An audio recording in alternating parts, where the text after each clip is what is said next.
Hi, you're watching Nerdy News on VideoGamesBlogger.com.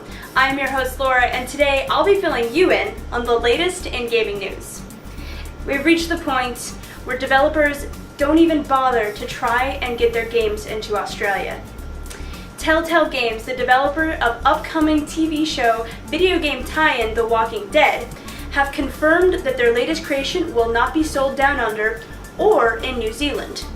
Australia doesn't have a rating for mature games, and since The Walking Dead was specifically developed for adults, the developers feel that putting it through the long and expensive process of getting it classified only to have it rejected is too depressing and not worth the paperwork. Luckily, New Zealand developers have been hard at work, developing a game to combat depression. That'll certainly help when they're not able to play The Walking Dead.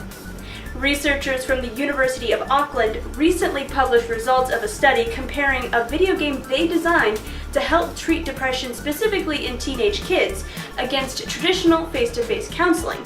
Called Sparks, the game guides the player through a number of challenges that help practice handling various life situations and emotions that come with them. This type of tool is still in the early stages, but I can't wait to see where this type of research leads. Some gamers assume that a Western game is probably made somewhere in Silicon Valley. However, my own motherland, Canada, is the birthplace of many of the West's hottest releases. The creatively named Canadian Video Game Awards is held to honor the games of the Great White North. The night's big winners were Deus Ex and Sword and Sorcery, each of which took home 5 awards.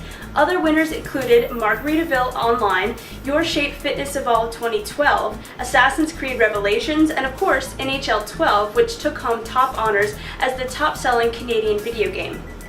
The streets of New York City are notorious for their hazardous conditions and traffic.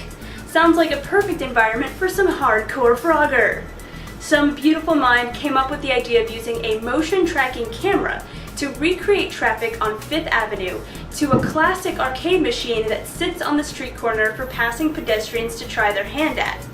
The cabinet is original, but the game, motion tracking, and number crunching software all run on a PC stuffed into a hidden chamber in the base.